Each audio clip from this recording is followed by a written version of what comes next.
Triple H erupts as Nick Aldis resigns from WWE as general manager. The biggest party of the summer, confetti still settling, and then boom, a resignation letter appears out of nowhere like it was smuggled in from a soap opera. That is exactly what happened this past weekend at SummerSlam, and if you blinked, you missed one of the most jaw-dropping backstage moments WWE has served us in months. Before we break down every single second of this chaos, hit that subscribe button and tap the notification bell, because Wrestling Rush News catches these bombshells the moment they drop, and trust me, you do not want to be the last person in your group chat to know about this one. Let us set the scene. SummerSlam Night 1. Nick Aldis, the man who has been running SmackDown from behind a desk for roughly 3 years, decided desks were for cowards and stepped into the ring himself to face Gunther, the ring general, a man who treats opponents the way a wood chipper treats branches. Now, here is the twist that made this must-watch television. Aldis did not just wander into this match for fun. He put his entire general manager position on the line. Win, and he keeps running SmackDown. Lose, and he is out of a job. It is basically a high-stakes poker game, except instead of chips, he is betting his career, and instead of a dealer, there is a 7-foot Austrian tank waiting to end him. Spoiler alert, because we are not here to dance around it, Aldis lost. Gunther tapped him out, and just like that, the countdown to unemployment began. But before we get to the fireworks, let us talk about what made this match special in the first place, because this was not some throwaway comedy segment. This was Aldis proving a point. For years, critics have said authority figures in wrestling exist purely to hand out fines and look serious in a blazer. Aldis flipped that script completely. He said, "If I am going to have power over this show, I better be willing to bleed for it too." That is the kind of accountability you rarely see from a boss, on screen or off. Now here comes the part that turned Twitter, X, into an absolute war zone of reaction videos. After the match, during the SummerSlam post-show, Aldis sat down with Kathy Kelly to process the loss. Mid-interview, who strolls in but Paul Levesque himself, better known to all of us as Triple H, WWE's chief content officer and the man who essentially runs the entire creative universe of this company. Aldis, ever the man of his word, handed Triple H an envelope right there on camera. Inside, a formal letter of resignation. Think about the audacity of that move for a second.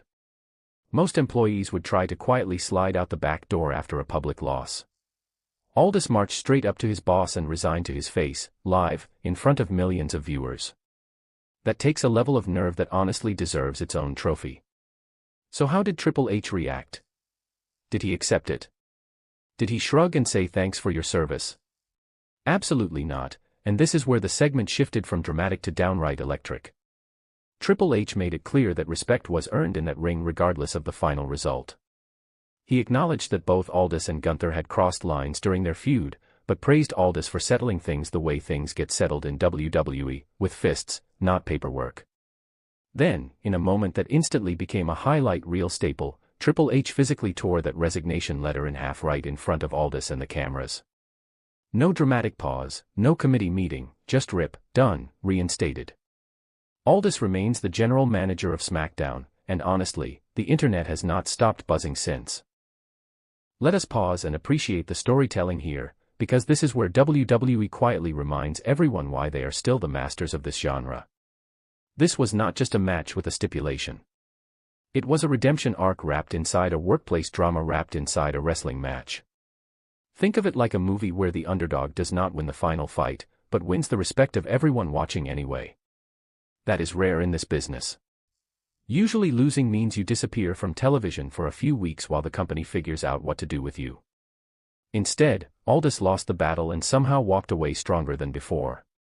And here is the real insight worth chewing on. This whole segment low-key rewrote the rules of what authority figures can be in WWE storytelling. Instead of a GM who just signs contracts and gets yelled at, Aldis is now a GM who has literally fought for his chair. That adds real stakes going forward. Every time he makes a controversial decision on SmackDown, fans will remember he bled for that microphone. That is not just a throwaway moment, that is a foundation for months of storytelling ahead, and if WWE plays this correctly, we could see Gunther and Aldis circle back around each other again down the road, because feuds like this rarely stay buried for long. So where does this leave SmackDown moving forward? Aldis is back behind the desk, but he is not the same authority figure he was a week ago.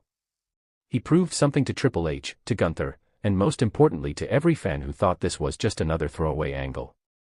Keep this channel bookmarked, because if there is a follow-up confrontation, and there almost certainly will be, Wrestling Rush News will have it broken down before anyone else.